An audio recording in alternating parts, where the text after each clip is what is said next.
Hey everybody. Glad you can join me on a wintry Sunday afternoon. This is Coach Kerr with the Elvis Kelly Fight Team. Having another wonderful podcast here on the Fight House Talks podcast. This is actually going to be our last one for the year. We're going to take a small holiday break, and we'll come back in the new year with some really interesting and great opportunities to talk to some cool people about interesting stuff. Today, a little bit of a warning. I'm in the middle of a blizzard warning up here in Alaska. So if I happen to lose power and get disconnected in mid-podcast, that's because somebody turned on the winter setting. So if that's the case, we will reschedule and redo this podcast at a later time when it's not blowing sideways and winter's trying to kill you. So today, my guest is Viet. He is a traditional Chinese martial artist based out of Seattle. And I did a general call out to the Seattle, Washington martial arts community, and he had he got back to me about it, and I'm happy to have him here today. I'm grateful that he's willing to spend some time with us. And yeah, let's dive right into it. And here we go. Mr. Viet, how are we doing today? Very good. How are you, sir? Doing well, trying to stay warm. Very nice.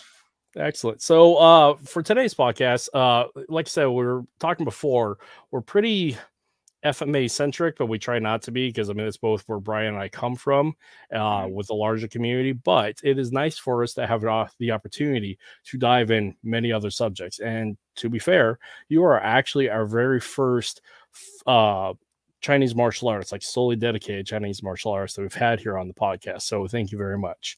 We've had some Taekwondo on here and some other mixtures, but like specifically Chinese martial arts, we haven't had anybody as of yet. So you're breaking new ground with us. Thank you for the honor. Yes, sir. Thank you. So can you tell us a story of who you are and what you do? Sure. So my name is Viet, and I currently live in Kirkland, Washington, which is about maybe half an hour away from Seattle on the east side. As my occupation, I'm a neurologist. Specifically, I specialize in Alzheimer's disease. So I'm a behavioral cognitive neurologist, but one of my passions outside of work is martial arts. I focus mainly on traditional Chinese and Vietnamese martial arts, but I have dabbled in lots of different things. It's just been a wonderful ride that I've been on. So yeah, it's just a little bit about what I do. Excellent. Dealing with that's very interesting as a neurologist in martial arts, because as particular to like combat sports, head injuries, CTE is a big deal. And talking about for the longevity of a martial artist, taking all that ballistic impact definitely puts a toll on the body. Like in my case, I boxed for 20 some odd years and I've received quite a few traumatic impacts to my brain. I'm actually dealing with TBI and CTE from numerous concussions. So I have a deep appreciation for what the medical field, specifically in the neurocognitive sciences, has done with the research and development here in the past 20 years. So as a medical professional in that community, my hat's off to you and my gratitude. Well, again, thank you again. I just wish that more people, when engaging in these kind of hobbies and activities like boxing or MMA or anything where you take hits to the head, that they're aware of the fact that, yes, we are doing quite a bit of research on it. And luckily, the field is burgeoning from that standpoint. But at the same time, we're also very limited in what we can do, right? In terms of, we offer mainly symptomatic relief, but there's nothing to take away the shearing of those neurons because of that ballistic force. So, right. The whole notion of, no pain, no gain, and just brushing it off. I've seen a number of cases where it's just really sad, those especially those changes in personality, right? People can gamble away their entire savings. People can lose touch with their wife and their kid. They have those mood swings and everything.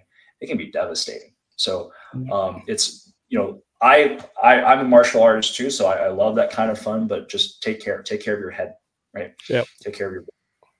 Yep. And like a big part of where I'm at now for my long-term sustainability and health is sobriety, because there's a lot of data that's been proved, especially with 20 years with the global war on terror, with dealing especially with operator syndrome, is alcohol and TBI. It's a bad mixture. So sobriety has been absolutely necessary for me to deal with a lot of the symptomology.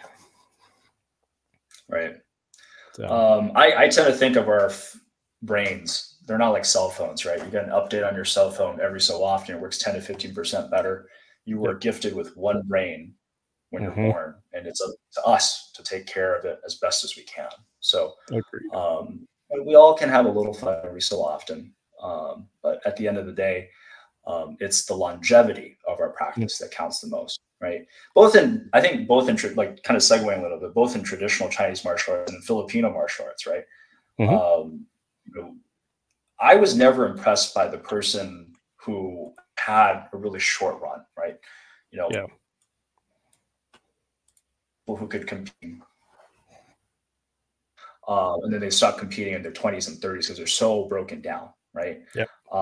I loved watching videos of those teachers who, just kept on going into their 70s and 80s, right? Yep. We both share something in common. We both, do the Tabuada system. And I think GM Bobby Tabuada is just an amazing case of, keeping his practice, right? He's still lightning fast. He's still clocking up in the head. And I'm glad that he's still with us, right? To present that legacy onward, right? Yeah, and one of the things that he's very clear about is that this is not fighting. This is fun. This is play. You can fight with it, but like his primary goal and mission is the dissemination of the art, being true to his mission from his grandmasters, but also to like spread joy and love of the Filipino martial arts, particularly to his lineage. And the way you do that is by fun, not fighting. I mean, you can by fighting, but it becomes a dominance, cultural control situation rather than like a unifying factor that brings everybody in. Because play in a meal brings people together. Fighting, you can, but it's based upon dominance and control over another. So, yeah, Blood to Walk is a beautiful community. I love that community. I'm very grateful to be part of it. Right. So, I love the aspect of the quintada, like the fact that, you have someone feeding you initially, right? And then you react to that. And then eventually when it becomes play on both sides, right? Then you're simulating that. It's like a conversation that you can have with anybody within that tribe in an instant, right? And that was just very enjoyable. Indeed. So let's go back a little bit with Chinese martial arts. What got you started in it and what keeps you in it? Sure. So I started with Chinese martial arts probably when I was about 7. I'm 36 now. I don't mind being transparent about that. And when I was in elementary school, we had a martial arts class that we could sign up for. My dad was part of the former South Vietnamese military, and so he wanted his kids to be able to have some type of martial art in their life, right? So the easiest thing to do was just to stay after school for these kung fu classes. And there was a teacher in my community who sent somebody to teach us little kids. And I started with Northern Shaolin and Praying Mantis. Right? Very nice. Anytime we went for testing, we would go to the main school, but most of our classes were just done on campus as kids.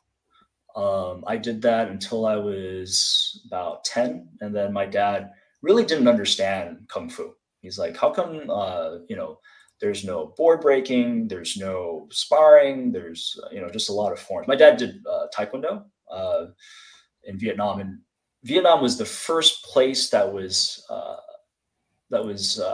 exposed to Taekwondo after Korea because of the war, right? The U.S. Army had actually paid for Korean soldiers to fight alongside them during the Vietnam War. And the Vietnamese had a very strong impression of those Korean regiments, especially like the White Tiger Regiment. They would go into these villages and just knock out local Vietnamese martial artists. And there's all these stories that they could take out communists with a single hand chop or something like that. So Yeah. for the generation that that my dad was a part of, Taekwondo was the art, right? Mhm.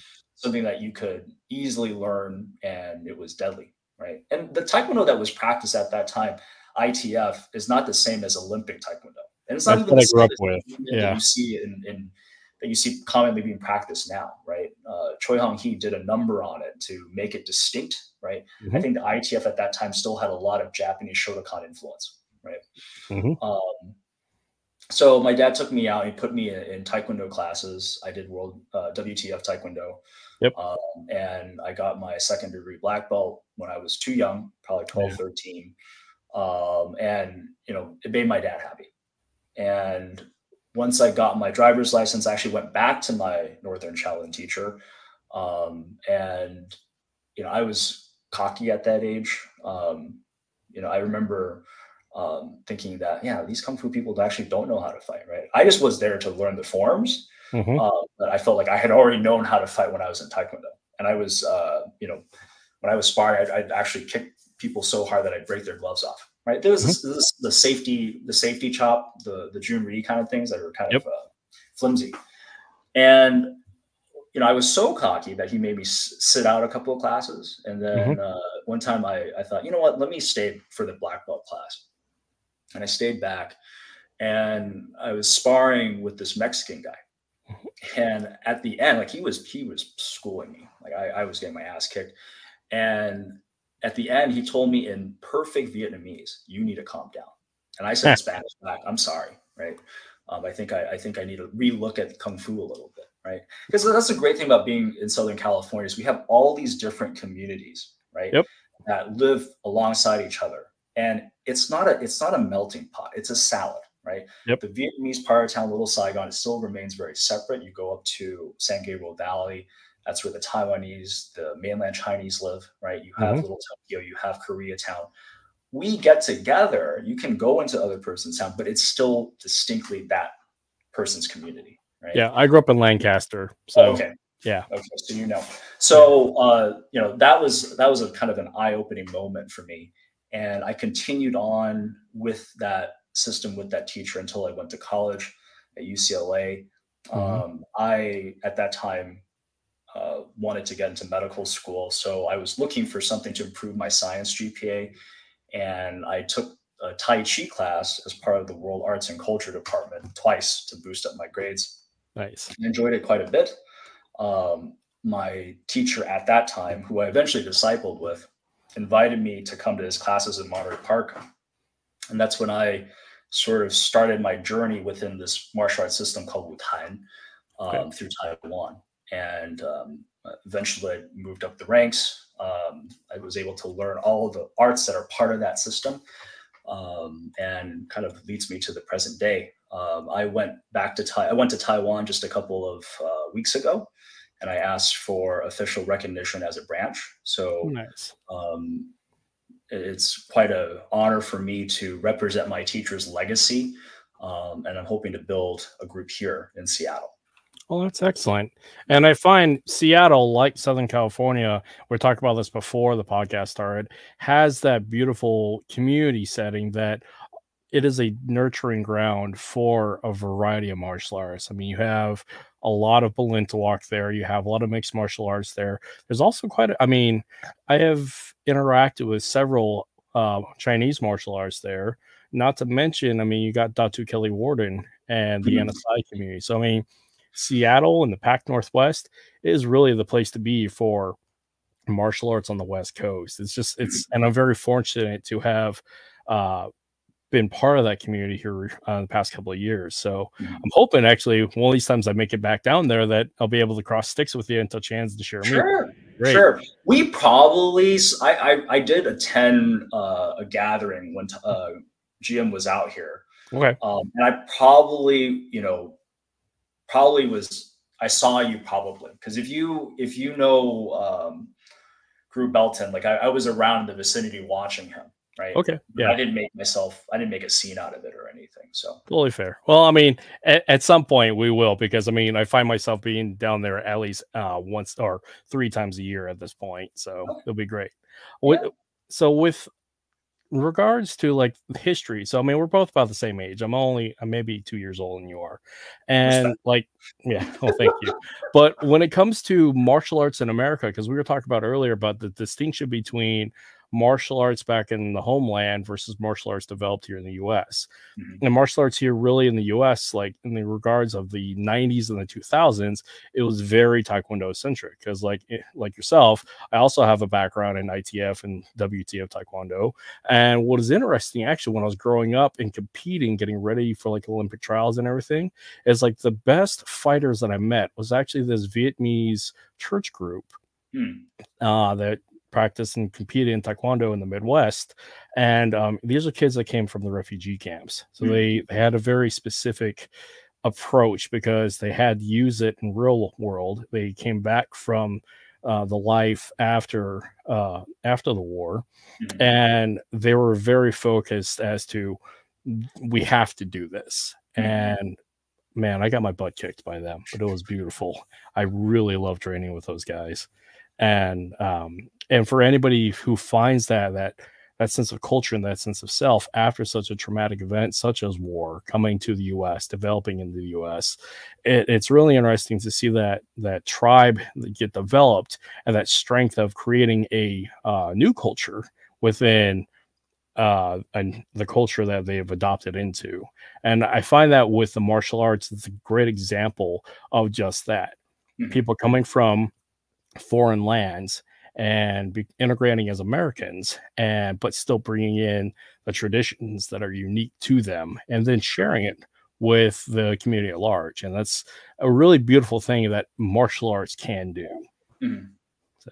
I think one thing, though, I know this might be detracting the conversation a little bit, and now, but somewhere around when I was in college, I started to, wanted to be more actualized as a Vietnamese American. Yeah. And I always wondered why, when I went to Little Saigon, the most common martial art that Vietnamese would practice would be Taekwondo. Yeah. There wasn't really much to say about traditional Vietnamese martial arts, right?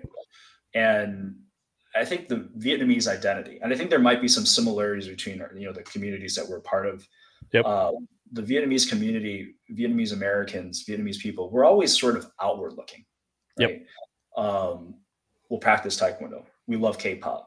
We love Japanese women. We love Chinese food, right? But everything that's Vietnamese is never good enough, right? So when we talk about like these like cultural representation, it's not really necessarily our culture, right? It could be someone else's culture. And I think that's why I did spend a little while looking into Vietnamese martial arts, comparing it with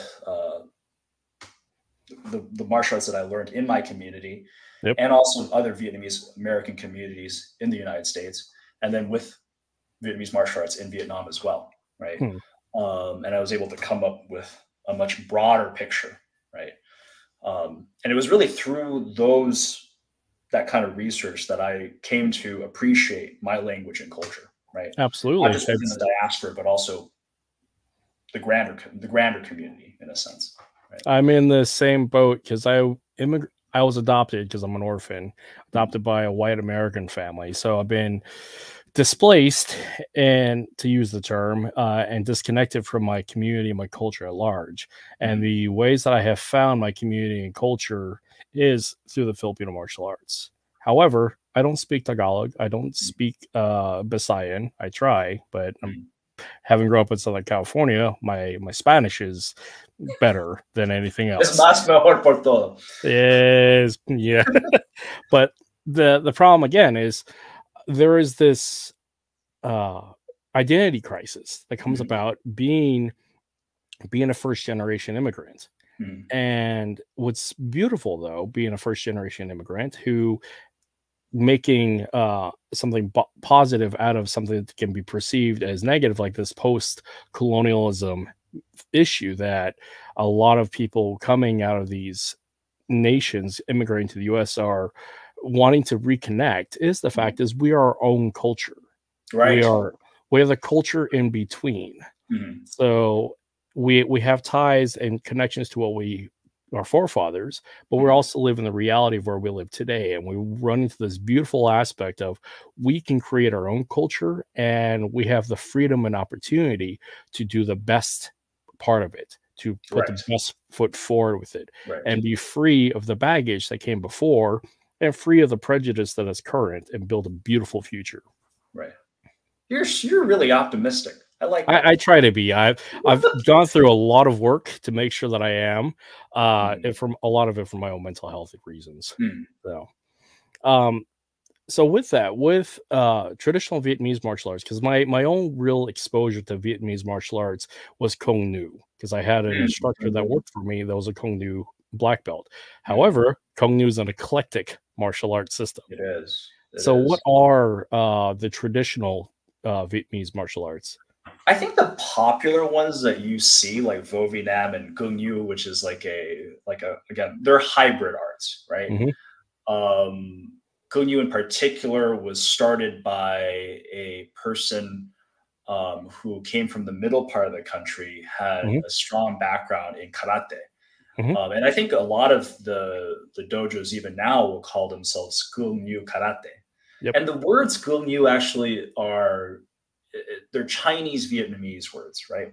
Vietnamese, kind of like Japanese and Korean, has a lot of loan words from Chinese. In Vietnamese in particular, people estimate maybe at least 50 to 60% of Vietnamese are actually loan words from Chinese, and the other 30-40% are native Vietnamese words, right? So Gong is go in Japanese, hard. Mu means soft, right? So if you were to translate it, it sounds like Goju Karate, but even though there is no link to it, right? The founder of that art was trying to mention that my art is a combination of hard and soft, right? Which is beautiful, Right.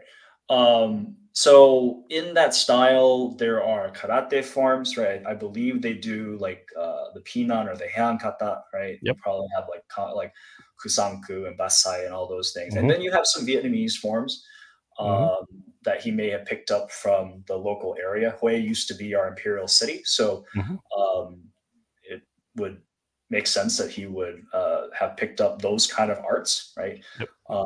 And then there are some Chinese, also Wing Chun, right? Wing Chun was one of those Cantonese styles that was widely practiced among the Chinese Vietnamese community. So it's eclectic, right? Vo Vietnam, the same thing. Vo Vietnam was just an art in its infancy. It was only made up of combat techniques used to fight against the French. And the goal was to train people in a very short amount of time in order to do those things, right? And the curriculum originally did not have any forms when it was still practiced in the north. When it came down south, they started taking forms from other traditional Vietnamese styles to form a curriculum in the spirit of nation building, right? So there was a saying in the South Vietnamese army: "You're not a patriot unless you practice Vo Vietnam." Right, a Vietnamese person should be practicing Vietnamese martial arts. Right? That makes sense. And even though those are the most popular ones, I don't think they really reflect the core of Vietnamese martial arts. Those were built with certain purposes in them. Right, the Vietnamese mindset throughout history was survival. It didn't matter if you had a system or not. Right, it didn't matter if you had forms or not. It was more important that you lived another day. The reason why, looking at the history of Vietnam, I think it's similar to the Philippines. Having fought the Chinese for 1,000 years, the French for 100, Americans, you can argue, for at least 30, 40 years. And then we got bored with that. We started fighting ourselves, right? It's about guerrilla tactics. The reason why the communists beat the South Vietnamese and the Americans is that they just knew their land better, and they didn't fight fair, right? And that's really the core of Vietnamese martial arts. It's much more eclectic. It's not as systematic as those arts are, right? And the only time that things became systemized was when in times of peace, right? During, for example, the flourishing of the last dynasty, the Nguyen dynasty, where a lot of these forms came about. But before then, it was was all over the place, right? It's very esoteric at that point. Yeah. Vietnamese martial arts, you can divide it into different realms of practice, right? You had monastic arts, you had arts that were only practiced among, like, in the backyards, right? We call it literally Baguazhang, right? It's basically in someone's backyard or someone's field, right? Yep. Plum, which is the martial force, which was basically, you know, if you were a knight errant, right, you would have these certain skills, right? Bajiquan, which is monastic arts. So there were all these different subsets, and then even amongst that, then you have regional differences. Very rich, right? But unfortunately, not all has been passed down. And Vietnamese martial, similar to Chinese martial arts, has been mired by the fact that people were very secretive in their practice, didn't always pass everything down, maybe pass a part of it because they were scared that someone would get back at them. Because of all those secrets, that's why most Vietnamese martial arts most Vietnamese people are not even aware of Vietnamese martial arts as an entity. And if you are, then you're really only aware of the modern Vietnamese martial arts and not traditional arts at all. Like, I can't separate, like, the similar stories as you mentioned before, like the cultural stories of the struggle of a colonized nation that's consistently dealing with conquest, such as Vietnam and the Philippines. Because, I mean, that has been our cultural historical context. And then as a result of it, there's this identity crisis that comes about as to, I'm consistently proposing to all the video work that I do is I lead with a question: is it FMA? Because my diverse and eclectic background, I'm not really sure what is FMA, what is my experience with Chinese martial arts, to Korean and Japanese, to what and my own personal expression. I'm not sure what it is. And at the root of that, it comes to this idea of, is it FMA? But better yet, what is a Filipino? Are we going back 100 years to the declaration of the modern Filipino states? Are we going to go to pre-colonial, as in pre-American? Exactly. Or are we going to go back to Lapu-Lapu, or like the several thousand different tribes that were never unified in the first place? So, and the same that I find in corollary is the story of the Vietnamese national sense of identity and cultural identity, because there's been so much influence back and forth throughout the years of conquest and culture.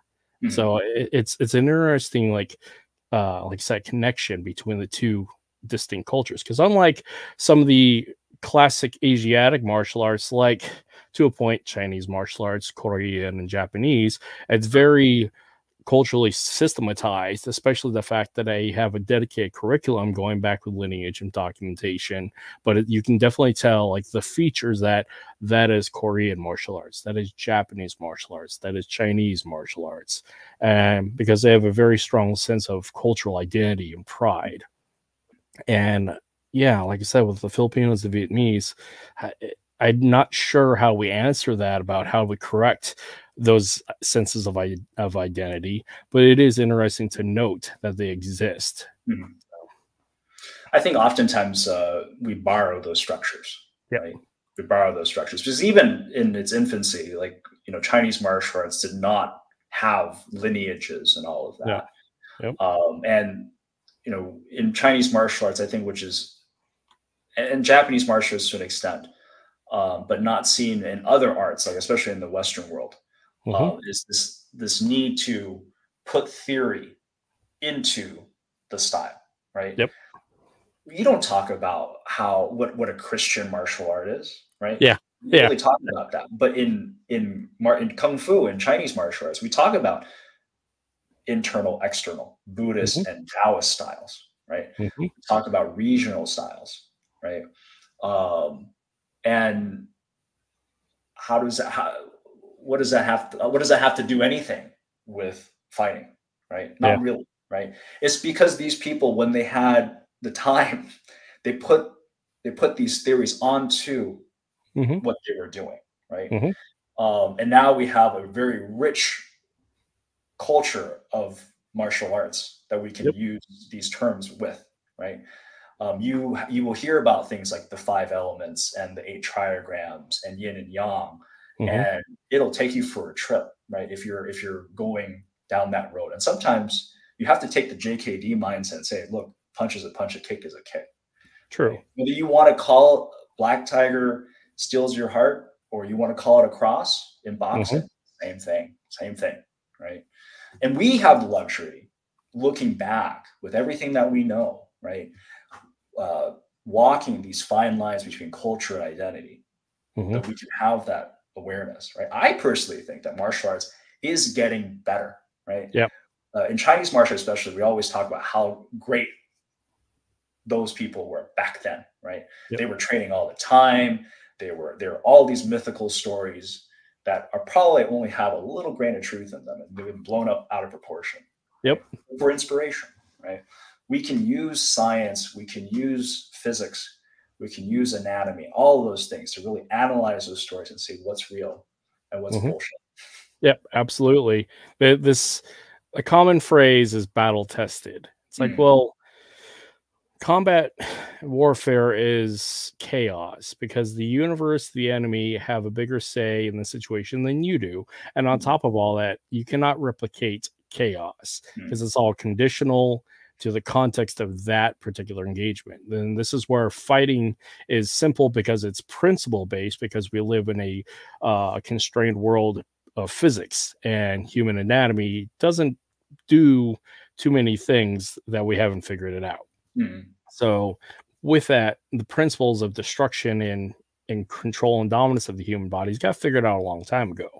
What I find is the variety of preferences, the so-called techniques and styles, are rooted really based upon the personal adaptation, preferences, intellectual capability, and physical intellectual capability of a unique person who also had a specific opportunity to execute all those preferential physical capabilities into a special situation where all the things lined up in the universe, having the right target, having the right opponent, having the right environment, and they were able to execute the thing that they preferred.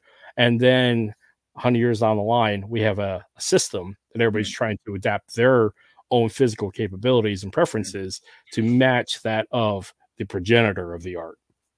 And when you talked about a combination of timing and energy and targeting, that's my interpretation of chi. Yep. Right. It's not a metaphysical force. It's not simply air. My teacher right now, he's in his mid-70s, and a lot of respects. I'm not trying to sound arrogant or anything. Yeah. I'm bigger than him. I'm faster than him. I'm stronger than him. But he finds every way to slap me upside the face, hit me in places that I didn't know I had open. It's all those factors coming together because he sees the openings, right? Yep. Experience. When I read the stories from, an FMA, right? Anson Bacon doing his dueling on Balintawak Street. We have a system now to try to emulate that through the Quintada. But in those days, I think all his students were struggling to just try to record his techniques when he probably wasn't even aware of what he was doing at the moment. I just move the way that I move. Right. I'm just here, right? I'm here at this moment, right? Where are you right now? You're only responding because I've already taken the initiative. Yep. Right.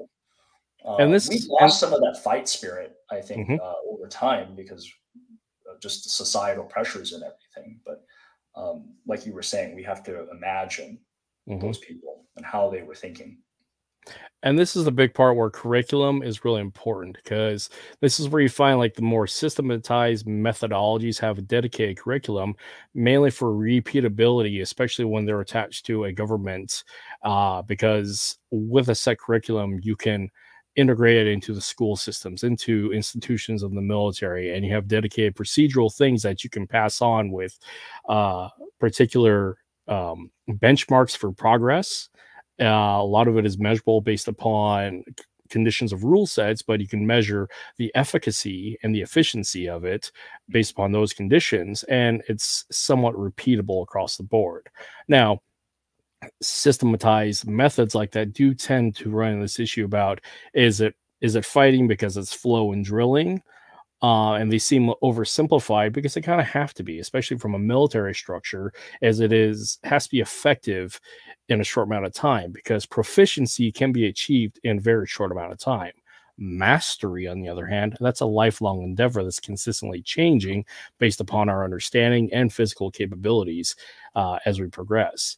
But curriculums are really important. And this is where I find with the Chinese martial arts, going back and talking about curriculum, because you have these long lineages that people know about and talk about. But the curriculums that we wonder about, what are the written curriculums? Have they survived? And what are some of those traditions where we can find them? We should probably pick a style as an example. Okay. Chinese martial arts is quite broad. So why don't you shoot me a question about a style? I'll tell you about maybe how that curriculum got started. Okay.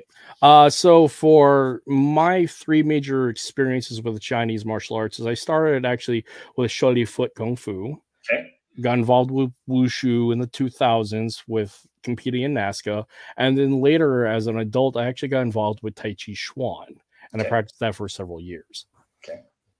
So we'll start with Shaolin foot, because wushu honestly doesn't really have a lineage, right? It's wushu, sport. It's a sport. It's gone through many different generations, right? Like the original intent, right? Most of those, the golden age of wushu, all of those guys had some foundation in their traditional styles, right? Yes. We wanted to have some kind of national standard. How are we supposed to compare all these different styles, all these different forms, right? So we need to have some kind of national standard.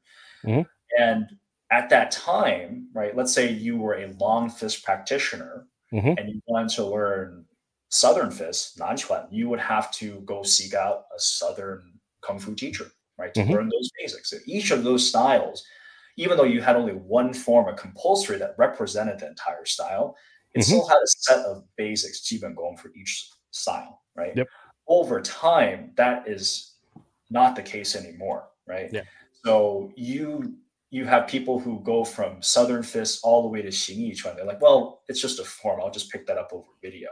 And the institution of acrobatic movements, Nandu, that have absolutely no martial intent whatsoever. You know, in a Tai Chi form, all of a sudden they'll do a big jump and they'll land on one leg, and it looks great, right? And then points, right? So it just becomes a kind of a dog show, right? Yeah, it's athletic endeavor is what it is. But kind of going back, let's pick Chole foot, for example, right? Chole foot, you know, you can tell a lot by the techniques and how they inform the system, and the other way around, right? So Chole foot is a mixed system. It's made up of 3 different styles, right? You have the Choi family, the Li family, and then the Phật Ga or Buddhist style, right? And this very young individual, Chen Hong, he combined these 3 styles, and it became very popular during the Taiping Rebellion, which was, you know, you were training lots of people to fight in, like, against multiple opponents, to overcome the Qing dynasty, right? And so that is it's not really meant for dueling one-on-one, right? It's meant for one person and take out as many people as you can. So that's why you have your guachois, your saochois, these big round punches, which people on the outside think, oh, there's so many openings, right? I can see that, you know, a week from Sunday that you're going to punch me like that. I'm going to overcome this by you know, using a boxing punch and getting in close and hitting you.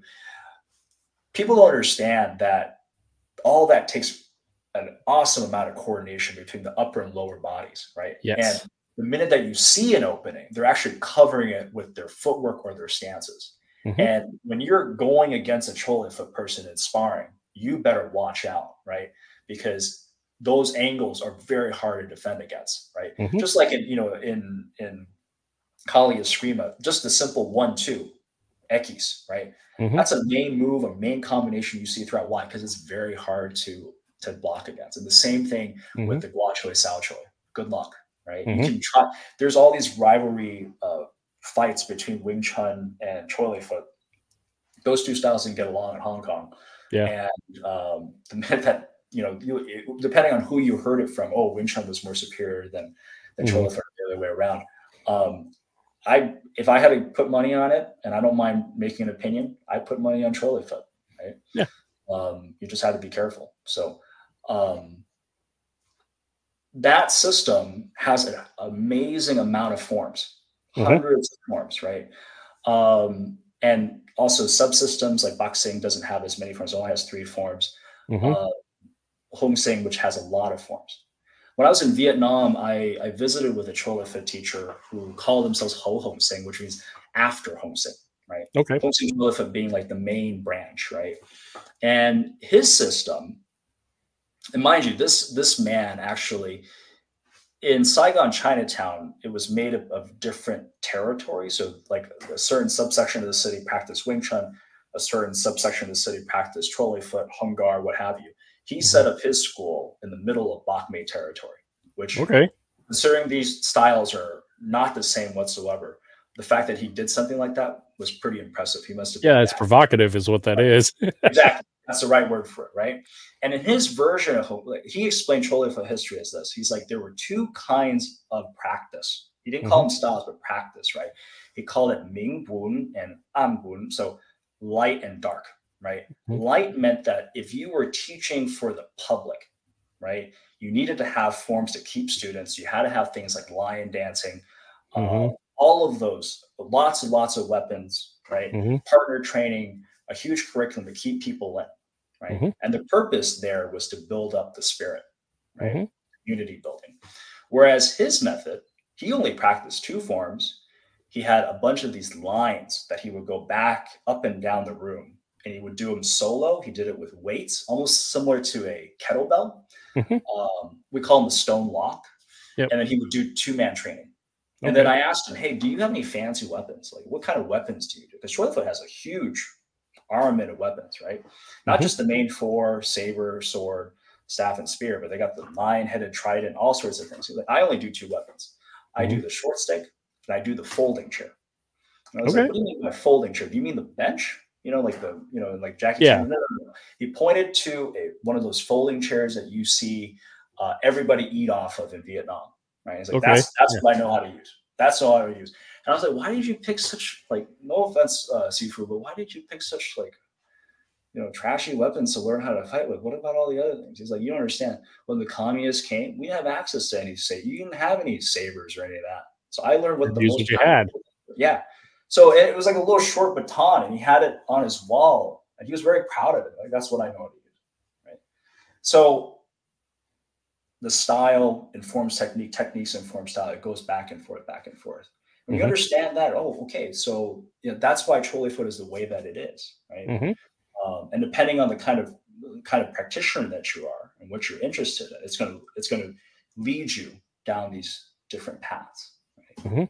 So like I appreciate the practicality of mindset, because unlike some of the more Buddhist focused, basically things from Shaolin, which is very touristy at this point, but the mentality that I have found with trolley foot, like Wing Chun, like Hung Gar, was very much efficacy and preference, but perfection of your preferences. Make it yours.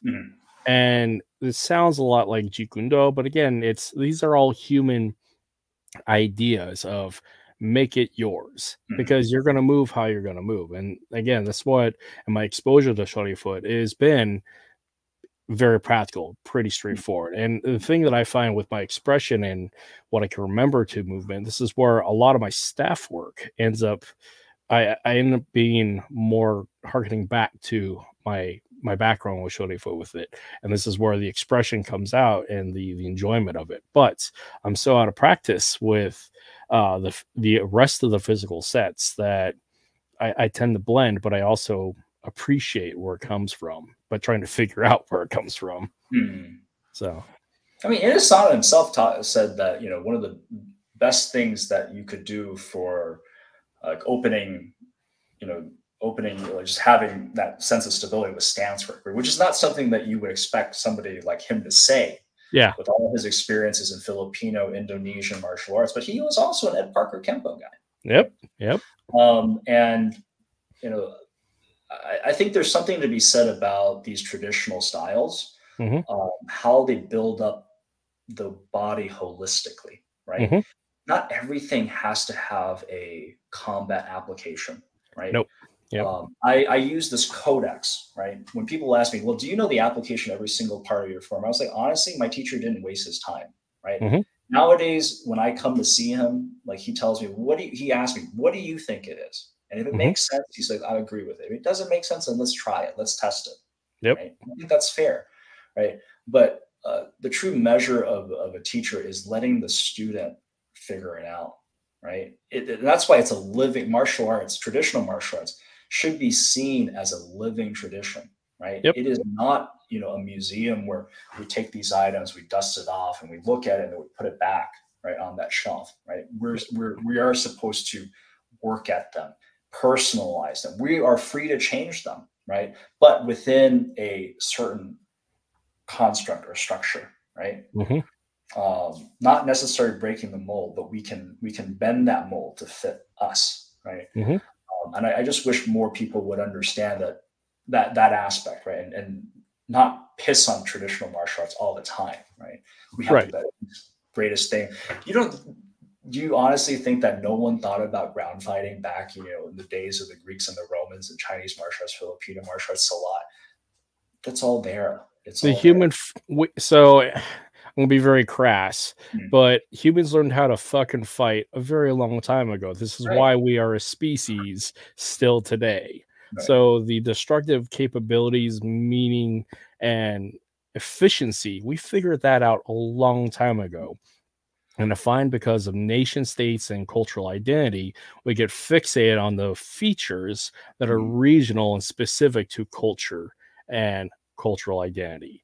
Yet fighting, again, is based upon universal principles because we're constrained by physics and the human form. So stuff got figured out across the board. We're just playing catch up, trying to master all that data coming in and make it functional and adapt for ourselves. It's just we get so hung up on the noise of stylistic preferences, cultural nuances, which the cultural nuances and stylistic preferences makes a diverse approach to things, which is beautiful. But when it comes down to it, fighting is fighting is fighting. We figured it out a long time ago. And this is where the two camps consistently comes into play is art versus efficacy. And both are arguing back and forth as to who is more superior. The thing that I have found is art is longevity. The internal methodologies, and the way that I view the internal methodologies is really that sense of the intellectual approach to martial arts, the higher esoteric philosophical meanings to martial arts and what it does to us as a society, and how that embedders us as people and the world around us. That is what I find and define for myself internal arts, where the efficient combat application is such a limited window. Because one's body that is completely at peak to engage in combat, whether it's sport or warfare, is such a limited window. And especially if you're doing it at high rates, because like if you're a professional combat sports athlete, your window of competition is so limited because of injury and high impact. Same with warfare. I mean, warfare, just like combat sports, you could end at the first time. Right. It's supposed to be. It's supposed to be. But what keeps us continuing on with things is the artistic expression, the intellectual expression, the theoretical, even metaphysical stuff attached to martial arts. That's how we progress as a species, and the deeper thought to understand violence at its core, and what that means as us as a human condition, as how do we address violence? What does it mean to deal with violence across our society? And better yet, how do we find the beauty in it? And that's a hard and provocative statement, is finding beauty in violence. Because if you look at some of the martial arts, it is beautiful violence, but it's mindset. So the nature of human existence is conflict, right? You and I have similar passions, but also, with your military background, I personally don't have a military background. All I've known is school and medicine, right? And so when I get asked about, hey, do you know how to apply your stuff? Or when was the last time you sparred? Or when was the last time you fought yourself out of a physical confrontation? I enjoy sparring, you know, under certain circumstances, but have I really, you know, fought for my life? To be honest, no, I haven't. I haven't found myself in that situation. And I don't know if that's a good thing or a bad thing, but I like to keep it as is, right? Martial arts to me, it's almost feeling like preparing for a fight that you hope never happens, right? Yeah. Yep. I can tell you that, you know, during the instances where I've been tempted to want to use something, right? Let's say like a patient on the floor was encephalopathic and was, you know, punching and kicking or treating my staff unfairly. You know, I'd love to go in there and hold a patient down, but I know that I have my license on the line, so I got to call in for security. And no offense, these out of shape, retired age old people come up the stairs huffing and puffing, and I just kind of watch on, and I have to sign in for the orders on how to sedate this patient. Like that I'm not in that position to be fighting for my life, and I'm okay with that. Yeah. Right?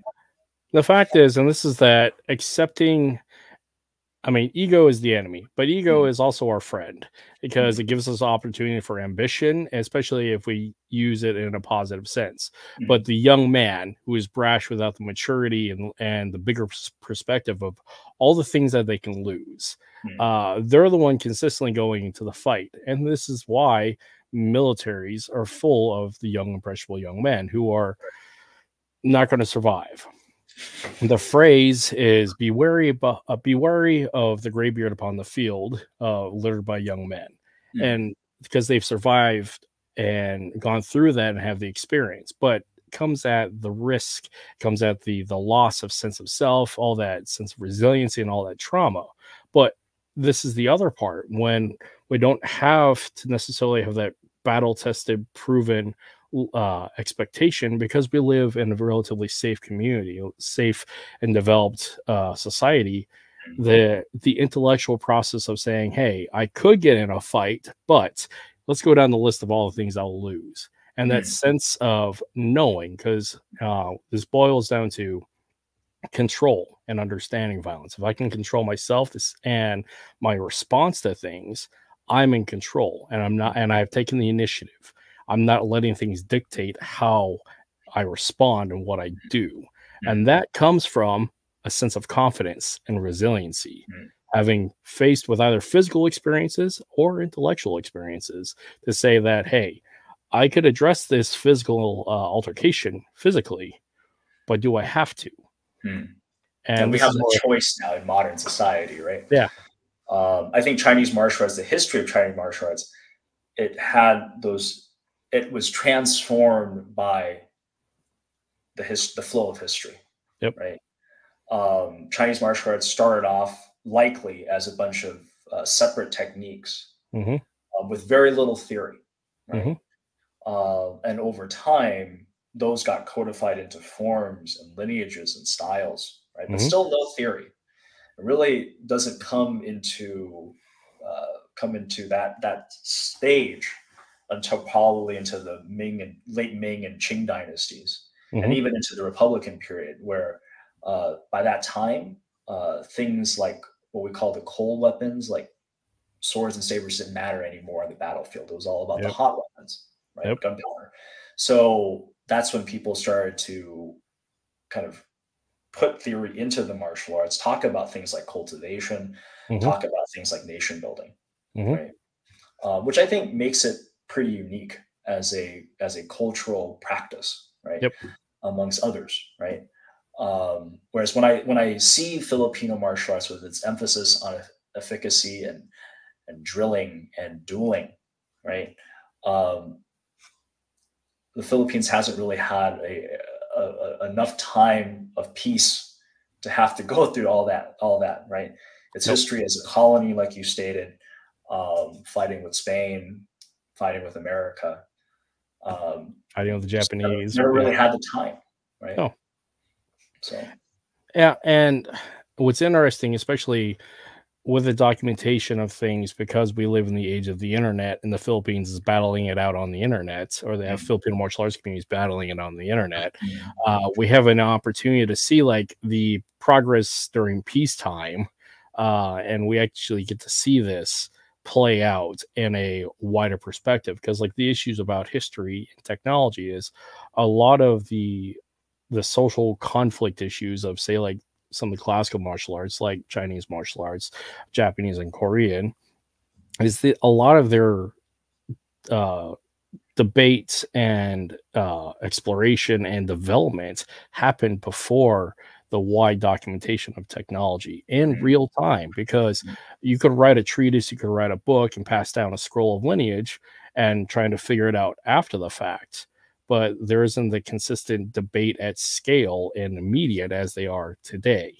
And the thing that I find, like FMA specifically dealing with that, because that's the ecosphere and community I'm involved in, but I see a little bit of this in the resurgence with Chinese martial arts coming forward in the community. And this is where you run into situations like the testing of a traditionalist and fighting against a mixed martial arts, because that it comes up, and it's frustrating to see, because it's a very small-minded window that only is looking at the barbaric efficacy, and I hate to say barbaric, but it's very short term. They're looking at like the immediate, does it work?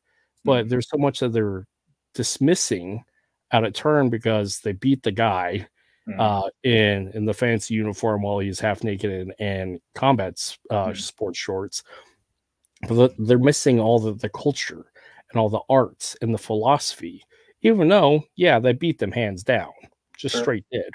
But it does a disservice for all the other things that laid down the groundwork for them to actually come to that position to beat them. It's frustrating to see that. You're being very respectful, and I appreciate it. I'm trying to be. If I were to take sort of the other side of things, right? A lot of times in traditional Chinese martial arts, with all this history and lineage and theory and legends, we have started, or we are in the process of deluding ourselves. Yep. Yeah. And it does require at times to have that bubble burst with reality, right? And I think what you're referring to specifically, for example, it started off with Xu Xiaodong, which was a mixed martial artist on the mainland, who actually wasn't even that good. No, he's a mediocre. There were stories of him getting schooled by others, right, in boxing or Muay Thai, but he took it upon himself to challenge this one Taiji guy. And in Taijiquan, there's a story in Yang style Taiji that the founder of Yang style, his hand was so soft, he had such good soft energy that a bird getting caught in his hand, right? When a bird flies, it has to kind of launch off from his feet, or has to flap its wings or something like that, right? Yeah, but his hand was so soft that the bird could not get out of his hand. Right? Okay. And on TV, this one teacher recreated that skill, right? This bird was found stuck on this guy's hand. Which is cool. He was like, saying, oh my God, this is like the second coming, right? How must this guy fight in real life, right? Well, it turns out the real story is that that bird had a little string. It was tied to its foot. Right? Yeah. And of course, it couldn't fly out of the guy's hand. But Xu Xiaodong was calling bullshit. And, that was the start of it. And then they had, MMA versus Wing Chun. They had an instance where a boxer with one hand tied behind his back beat another traditional martial artist. And for people who are practicing, right, you sort of have to think it's like being in a house that caught on fire, and you're sitting there and you're like, it's a little toasty, but I think I'll still stay around and see how much more of this house can burn down, right? Yep. Fighting is fighting. I think we started that conversation with that. You're not training to fight. You're not gonna win. Doing Tai Chi in the park with a bunch of old people is not training to fight in that arena, right? And those traditional martial arts would have been better served if they realized that, instead of deluding themselves into thinking that just doing a cultural practice would be enough. And this runs into the issue about like dogma and rhetoric, because dogma and rhetoric is great for historical context, to put things as to here's the stories of where it came from. The problem where rhetoric and dogma comes into place is stagnation, because to use a phrase from Dune, stagnation is death. It leads to obliteration, because if you're not growing and moving forward and progressing, you're stuck. And fighting, just like development of war, is moving at the speed of war and fighting. And if you get stuck because you're trying to maintain cultural historical pride, that's great for like the intellectual cultural identity, but when it comes to fighting, you're going to get left behind. I mean, it's like, why would I want to do something that worked back then but clearly doesn't work anymore? It's like taking two vehicles, where have a modern vehicle, say like a Tesla, versus my little four banger Toyota Celica. Who's going to win off the go? The Tesla. Just immediately. So why would I not want to do the thing that's clearly working and moving forward? But I'm stuck on the preference and the emotional connection to my little Toyota Celica. When the fact is, there's a better thing that can be used. Now, I mean, both those are. It's an interesting analogy, but again, for the sake of this, why would I want to stay? And this is the conflict that I find with a lot of martial art, is that they want to stay with the things that they like, which is fair. But they have the delusion of, despite what they want to stay with, what they like, they refuse to do the uncomfortable thing and test and fight and figure out that maybe there's some holes in their style. And on top of all that, there might be some holes in their physical capability or intellectual understanding. Yeah, that's kind of why I like the sort of kind of living museum analogy. That ultimately, like, if I learn Jeet Kune Do, it's not because I want to be Bruce Lee, because I want to use his methodology to be the best me that I can be. Yes. Right. Like recently, like I reached out to Shifu Andy Kimura, who is Taki Kimura's son, and I wanted to learn more about the legacy in Seattle, since I'm here. And I'll admit that in some ways it seems very simple compared to some of the things that I previously studied, but I like the fact that it's so clean, right? It's not weighted down by excessive tradition. Right. Yeah. And I get the feeling when Bruce Lee was here, he was a young man, probably not fully developed in his martial prowess yet, but he had a lot of ideas. But his main interest when he was teaching was to get these guys good enough, challenge him, and then he would have to go back to the drawing board and figure out something better. Right. I think he was trying to springboard off his students. He wasn't really interested in creating a system or a style or I don't think that kind of thing, but he was interested selfishly in trying to get better as a fighter, right? So I don't know that when I think about that, like, and kind of using that as a springboard to think about my own traditional background, it's very elucidating, right? Yeah. The same thing with like doing Filipino martial arts. I took a year break to explore Balintawak and Baral Sugbo with empty hand against knife defenses. And I really appreciated that time that I had with the group in Cincinnati. Shout out to them for taking me in and showing me how little I knew about that setting. Right. I mean, the fact is we get stuck in our little echo chambers of preference and what is surrounding us. And this is the part of growth. Again, throwing rocks in the pond so we're no longer stagnant is surrendering the ego and proving by function that we can learn something new, because learning something new is scary. Because it challenges what we think we know and what we think what we can do, and taking in new data is risky in a lot of ways, especially if we have an identity attached to our prowess and our efficacy and our efficiency. But for us to progress, we got to learn something new. Sure. Because, like, similar to you with Balintawak, with my lineages of FMA, which is an eclectic lineage, but I don't actually have particularly specific rank that's unique to FMA. And so Balintawak, by proof of concept, I am addressing a deficiency that I have by not having that lineage in my line, but I also want to prove that I can learn something new, a new curriculum, and have it specifically that and not override it based upon my preferences and previous background. So, but that's scary because I'm learning something new. I'm starting all over again.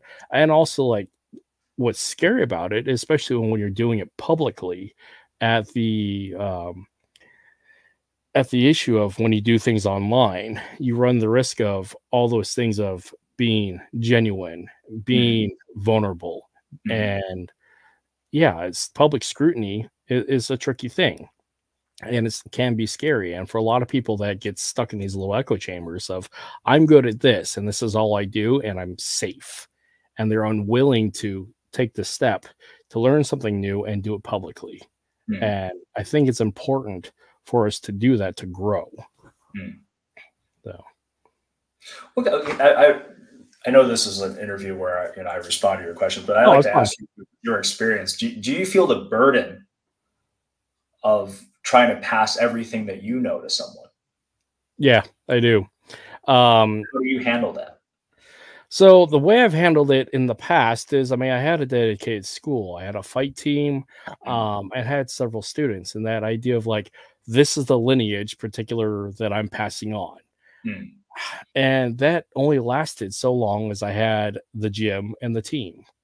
Now, I've had students come and go over the years. I have one particular student who's actually a training partner that I feature all the time in my video work. But really at this point, that passing on is really, we're developing our own together.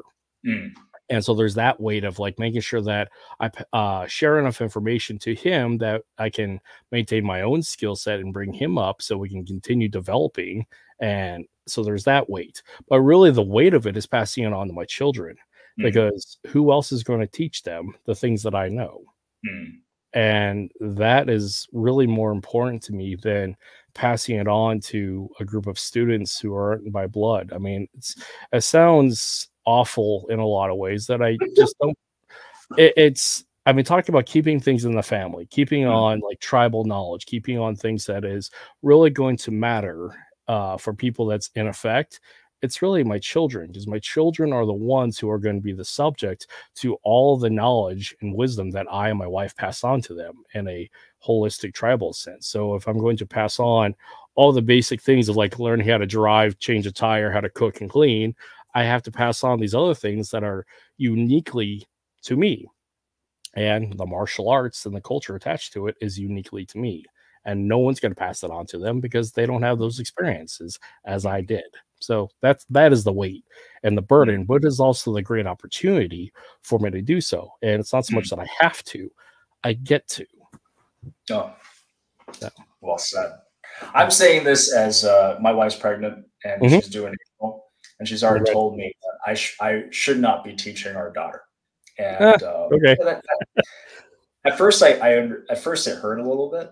Yeah. Because I think of that like, oh my God, daddy has traveled the world, learning from different teachers, collecting forms and skill sets, and, not being able to pass it on to anybody. Like, what's that going to be? My echo chamber, right? And then I realized that when I looked at my teachers, very rarely did their kids actually learn their Kung Fu. That's correct. Right? Maybe there was too much pressure.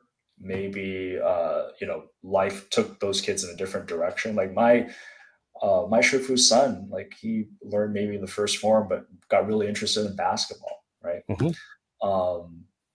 And tradition in Chinese martial arts is you entrust your child to somebody to teach them.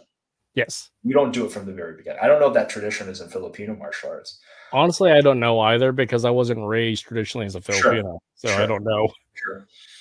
But it makes sense, right? Because, sometimes there's an emotional component that influences your ability to teach completely to your child, right? Absolutely. You feel let down and everything. So absolutely. But I'm going to be interested in talking more with you, especially offline, on how you go about this task. I want to do the same thing for my daughter as well. Gotcha. Well, let's hold that thought. I have to turn a light off because it's flickering. One moment. Sure. Oh, that's the power.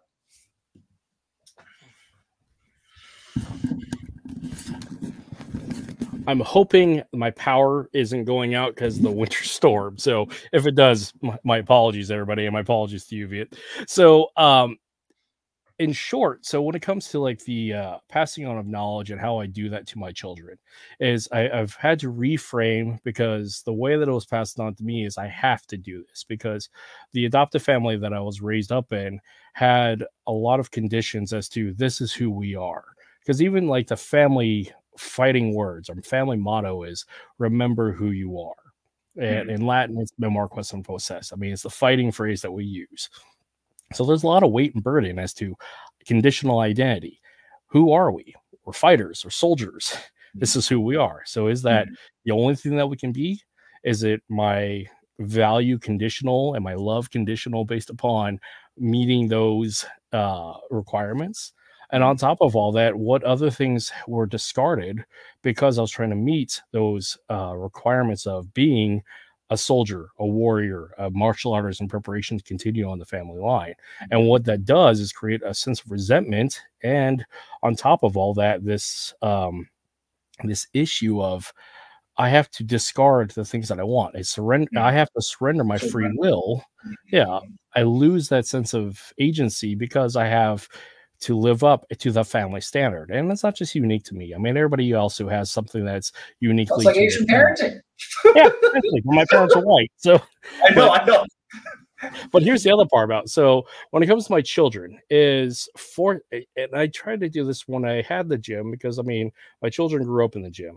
I'm very fortunate to have the gym when they were first born, and I have pictures of when they were infants up to toddlers of growing up in the gym. Those are beautiful things that I will always cherish. I lost a lot of time because I was dedicated my time in the gym 24/7. So there's that. At this point now, because my children are older, I get to spend time with them doing the things that they want to do. Forcing them to do it can cause resentment. Having them come to it because they want to do it, it's bonding time with me and them, teaching them something that is beautiful, unique to us, not just the skill sets, but sharing time with them. The gift of teaching a child something, your child something, is beautiful. And so when it comes to my children, like my son, this past summer was a transformative year for him and I and my training crew, is that he was joining us in the backyard. And when it comes to, I cheered up a little bit inside. Exactly, because when it comes to like tribal learning, going back to whatever tribe it is, indigenous background, is that the men of the tribe trained in the field and their sons watched on. And there's a certain point when the sons join the men in the field and then go off to campaign and come back. But the fact of that beautiful window of the son and the father and that familial bond of men of the tribe doing something together, that was really special for me to share with my son. And so he's out in the field with us, beating the crap out of each other with sticks and foam swords and challenging my guys with the capability that he can. So it's more about, that's something that he loves and something that's attached to, like, this is what dad and I do. And the same with like my daughter and I, is like, I like to run mitts with her because she likes to hit mitts with me. So that's something that we do. And it's not because I have to create her to be a fighter. I have no expectation or desire necessarily to force her to become a fighter. But if she wants to learn something, I'm happy to teach it, because it's not so much the skill, it's the time that I get to spend with my daughter. Exactly. And having that sense of framing on the entity, on the whatever the activity is, whether it's martial arts, cooking, fishing, whatever, spending time with your child and teaching something and building that bond is far more important than the actual skill itself. And this is where I find that martial arts, regardless of what it can be, is beautiful. And I keep coming back to that, but I try to be very hopeful and positive with this, is because the world is already too full of ego, conflict, and negativity. When the fact is, why we fight in a lot of ways is based on love, because we do it for the protection of those who we love. And on top of all that, we love what we do. And if we love martial arts, we love martial arts. So I wonder how the pendulum will swing for traditional Chinese martial arts in the next couple of decades. Like we had our high day, like our heyday. I think probably after, maybe, I don't know, before, maybe probably I don't know, maybe before the ninja craze, right? Yeah. Yeah. After the judo and karate phase, right? Definitely David carried on. But you know, there used to be Chinese martial arts schools in lots of metropolitan areas, but from what I've noticed, having lived in the East Coast, the Midwest, and also on the West Coast, those schools are getting harder to find, and people are going back to the parks. People are going back to garages. You know, you basically go by word of mouth, and the only people that are still hanging around doing kung fu, you either have the nerds who watch kung fu movies and who want to try it out, or you have the, let's call it kind of hippies, right? Yeah. Who have been in it and are all into the philosophy part, right? Yeah. What will the next 20, 30, 40 years do to Chinese martial arts? Who knows, right? I think it'll still be there, right? Yeah. It's gonna be in a different cast, a different image. It probably will still be here, but it's going to be different. The way that I view it, just like any martial arts, it's based upon entertainment. As long as it's fun to watch, people enjoy to aspire to train it, be able to do it, and then continue to spread it, because we are a entertainment consuming species and we make things. And so with that, creating art, physical art, by learning to do the thing and express it out, that is something unique to humans in general. So long as we're consuming information, consuming media, consuming entertainment, I think that is the refuge for martial arts, regardless of its Chinese, Korean, Japanese, and Filipino. That is a place for them to find refuge. For one, from an entertainment standpoint, it doesn't have the risk of catastrophic injury and death, say like combat sports, because we're always going to love combat sports. Combat sports are never going to go away. Yeah, they're here to stay. They're here to stay. Just like combat skill sets for personal and protection and warfare are here to stay. But entertainment is that beautiful refuge where we get to see some of the best parts physically of any martial arts and all those features and unique things, and we get to see them in mass and create opportunities to inspire for the next generation. Now it's up to the next generation to put in the work, but consuming of media, because like point in case, on HBO Max, the television show Warrior, which is basically Bruce Lee's story, but in the 18th century. I love this show because what it is, it's a beautiful piece of television is what it is. And you get to see the showcasing of the Bruce Lee story and his fighting methodology, because the lead actor is a phenomenal martial artist, as is everybody else in there that's actually got the physical skill sets representative of it. And so this leads for people like, you have good television, good practitioners, and people want to go back and figure out what is this style? Where they learn this from? And then better yet, who can I learn this from? So as long as it's continuously present in the public eye and the zeitgeist, I think martial arts, regardless of whatever lineage, can still survive.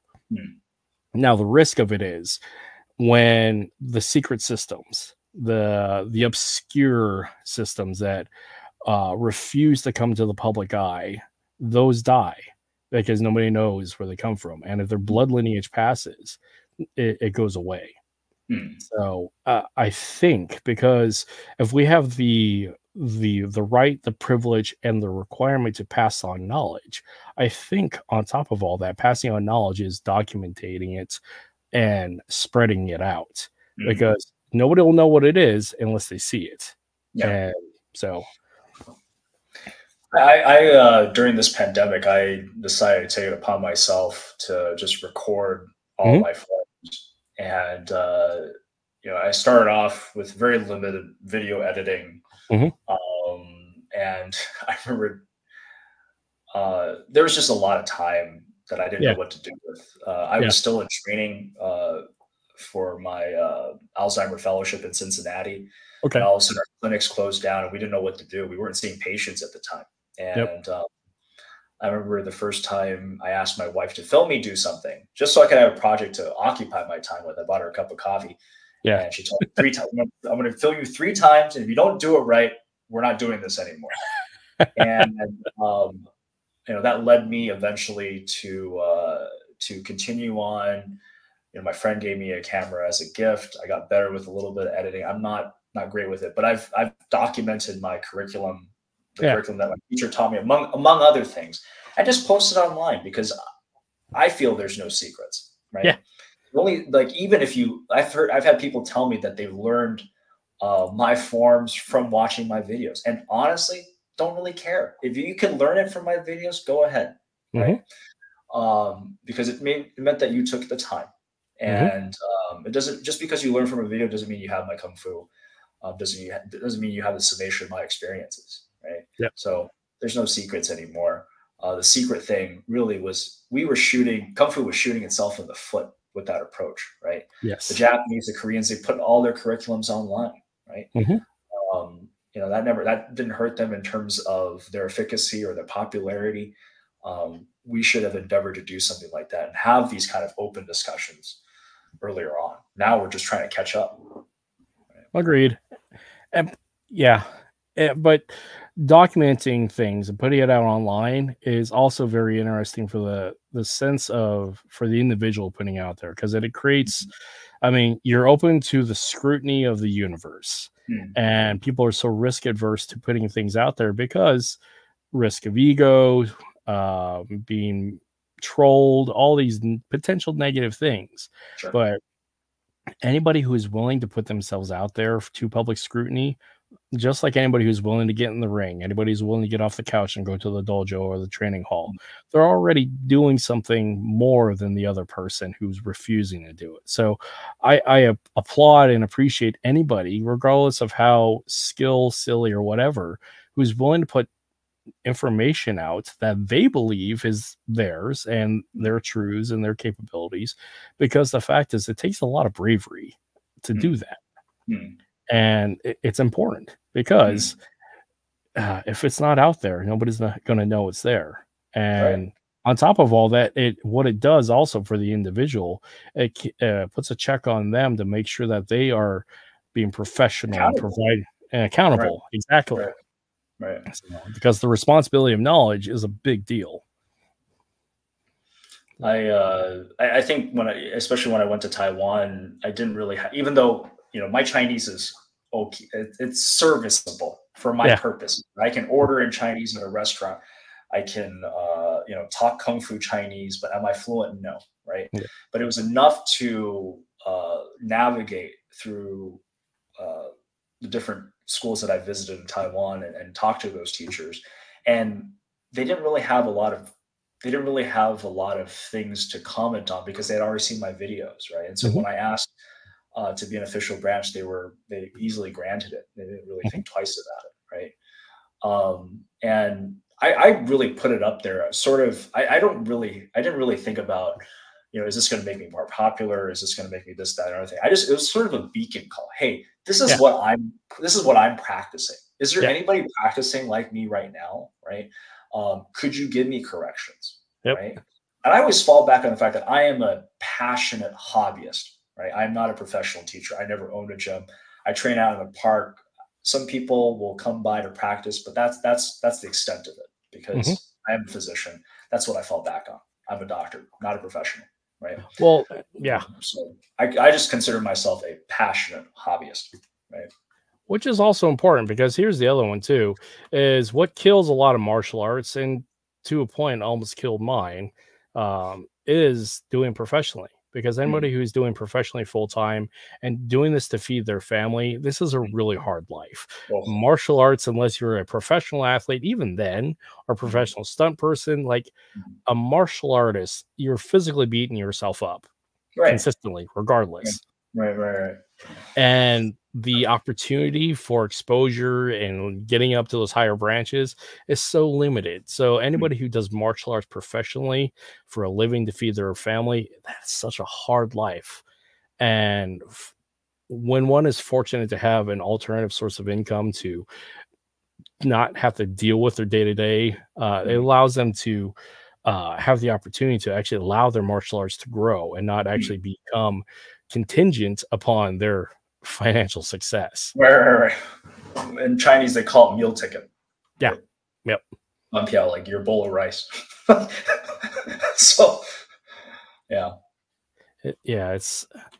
And I mean, for my own accountability, I mean, my martial arts literally almost killed me because in 2019, I had a suicide attempt. I've been battling a wide variety of mental health issues, and a lot of it's tied to traumatic brain injury and substance abuse and alcohol abuse. And so, like, and on top of all that, my gym was not, I mean, I had it open for almost 10 years and taught in this community for a long time, but I live in a population of 5,000. There isn't necessarily a real need for martial arts here in town, let alone combat sports. So by scale, there's not enough population base to pay for it. Plus, the cost of living is really high up here. And I had so much conditional identity based upon I'm Coach Kurt, this is what I do, and turning a passion, my sense of identity, into my profession. I mean, I put all my eggs in that basket, and it nearly killed me. And that's really hard to deal with. It's taken me 4 years to get to the point where I'm at now, to like readdress a lot of counseling to get to the point where I'm at now, to have a very positive mindset. But that was also contingent upon that I don't teach martial arts full time as a profession. And when somebody comes to that mindset and that understanding, it's very freeing. And I applaud anybody who tries to live this life. I do it with some wariness and some concern, but I applaud anybody who does this. And I also applaud the martial artists who do this as a hobby, because it still is based upon love, because they love what they do. So they're willing to spend their free time to develop and perfect and master what they're doing, and let alone share it. Right. Much to the chagrin of my wife and my yeah. I mean, the key to any martial arts is having a supportive spouse. I try to, and she is very supportive, but this is how I rationalize with her. It's like, look, I am not cheating on you. I'm not drinking. I'm not doing drugs. I'm usually hanging out with a bunch of old guys in the park. Yeah. And when you think about sexy, you don't think about Tai Chi, right? Tai Chi, you think about, what's the archetype? You think about a guy by himself in his pajamas, right? When old guy in the park. You think about a whole class of tight yoga pants, right? But not the Tai Chi guy, not the guy in the park by himself, right?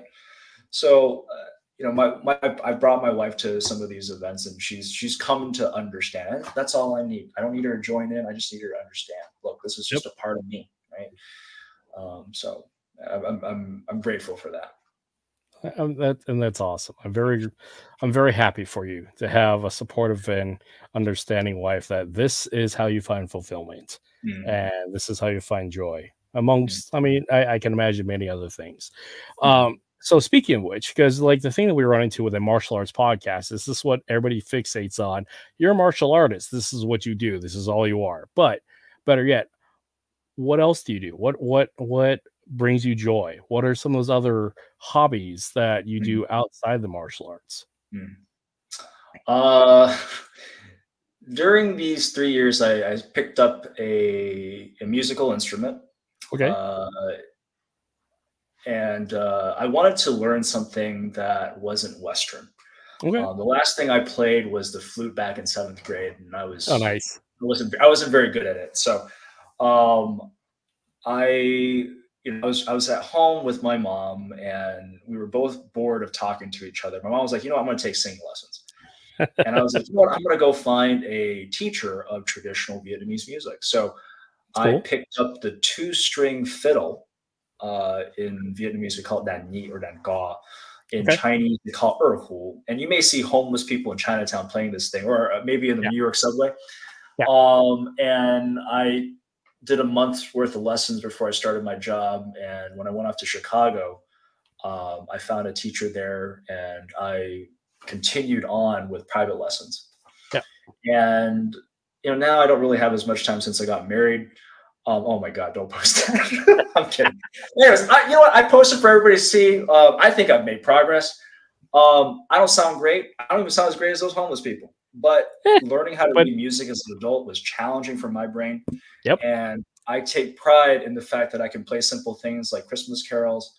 My grandma turned 95, and I was able to play like a traditional Vietnamese piece. Oh, nice. For her birthday. And that's all I'm looking for, right? Yeah. You know, so that's been one of those new passions. My kung fu teacher told me about the story of a Chinese wrestler who actually played the same instrument. And you think like that sort of dichotomy between wrestling and playing this thing that only has two strings and a bow through the middle. It's got no frets or anything, so you have to really be sensitive and play based on feel. And watching my videos now, I realize now for the first year that I played this thing, I was off key. Like I thought I was hitting the right notes, but it's all off, right? And I'm still off, but not as much, right? But my teacher was saying that it really built his sensitivity when he was grabbing onto the jacket, right? Chinese wrestling, they wear this like very tight fitting jacket. And he said that it helped with that. So I thought, you know what, this sounds like an interesting story for inspiration. Let's try it, right? And I don't know if it's built up my sensitivity, maybe my sensitivity to good music, since I'm not great at it. But I've enjoyed it. I've enjoyed it a lot. And that's more important. You enjoy it and you got something out of it. Right. So, and then, I mean, it's also healthy for your brain to learn new things and also do other modes of play and adaptation and quite honestly, creation in a lot of ways. So. Yeah. Yeah. Well, because all the pieces that I play don't exactly sound like the ones I hear. They sound a little bit different. So yeah, my wife's like, oh, you're getting better, but it's still off. I'm okay with it. I'm okay with that. Again, perception, our internal perception versus the external, and that's where filming is really important. Right. Accountability. Yeah. Well, this has been an excellent conversation. I really appreciate the gift of your time and just this opportunity to the fellowship and talk with you. Because honestly, what these podcasts really give me the opportunity to do is have great conversations with cool and interesting people. And I get to have the opportunity to share it with everybody. But for a very like selfish standpoint, this has been very gratifying for me and very informational for me. And I appreciate your time in this. I'm thankful for your time. I think I've learned a lot from our conversation with each other. I mean, for everybody watching, this is the first time we're really talking to each other, right? Yeah. So this is a genuine conversation amongst two strangers. So I did watch a couple of the episodes on my own, but I'm so grateful for the opportunity, and thank you so much for your time. Excellent. Awesome. So here in the future, what are your plans here for the future of your martial arts, or better yet, just your plans for the future? Because I mean, it's the new year. This is the last podcast we're going to do for 2023. What sort of things are you looking forward to in 2024? In terms of my martial arts, I think what I'd love to be able to do is promote my group, Wutan Seattle. Currently, we're practicing in a park in Kirkland, and maybe I can leave you my contact information for anybody that's interested. We're wanting to promote traditional Chinese martial arts within the area, alongside the plethora of other styles that are offered. We'd like to promote specifically Baji and Pigua and praying mantis, which I don't think are things that are popular in this area yet. We'd like to gather like-minded individuals. So we would love to have more students practice alongside us and share, right, with each other. So that would be the big thing. I think in terms of my martial art right now, also, I'm almost finished with documenting all my forms, but I would love to have kind of conversations with other martial artists, talking about techniques and concepts and theories. I've started that with a couple of students, but because some people drop off, it's hard to keep that regularly. So that would be another goal of mine.